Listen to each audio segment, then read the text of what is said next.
As Key West became increasingly wealthy, the 4-story architectural marvel known as the Custom House was built, and it is a perfect example of Richardsonian Romanesque architecture. It's easily one of the most beautiful buildings in Key West, and the crown jewel of the island. Despite the difficulties and delays in construction, the Customs House opened in April of 1891. Built at a total cost of $107,955, and that was almost $30,000 over the budget.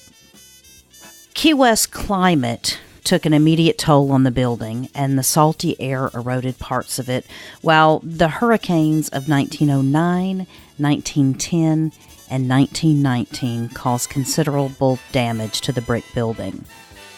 The new building housed Key West Customs offices, the district court, and the post office.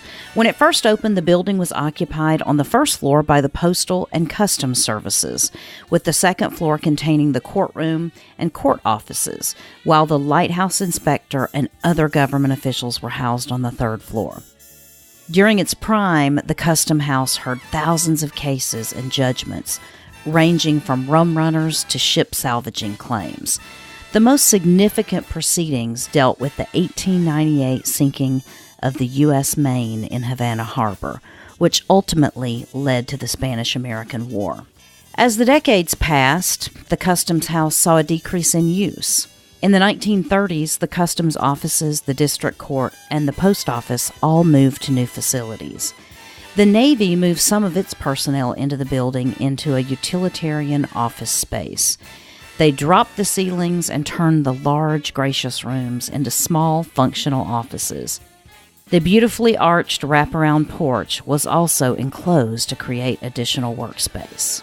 Despite the fact that in 1973 the Custom House was placed on the National Register of Historic Places, the Navy eventually decided to abandon the building. With all of its former tenants relocated, the Custom House was sealed, fenced off, and left to feral cats, transients, and just general decay. In 1976, after being declared a historic custom house by the Treasury Department, the structure's ownership title was given to the city of Key West. Throughout the 1980s, the custom house's future remained in doubt. Various plans were drafted which saw the historic building being converted into a yacht club, and at one point, even to an upscale resort. Ultimately, after being sold in 1991 to the Florida Land Acquisition Advisory Council, the Key West Art and Historical Society undertook the restoration of the dilapidated building.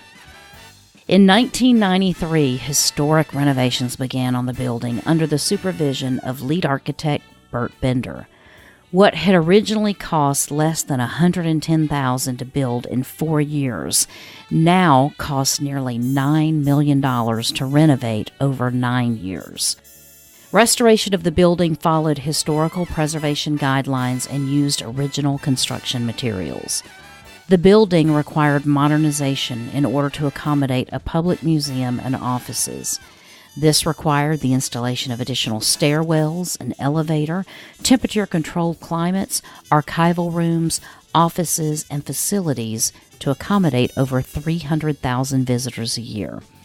With restorations completed in 1999, the Key West Art and Historical Society reopened the beautiful Custom House as the crown jewel of Key West. And it was today, December the 14th, 1888, that the contract for the Custom House at the end of Whitehead Street was awarded. The structure was completed 3 years later and occupied in the latter part of 1891.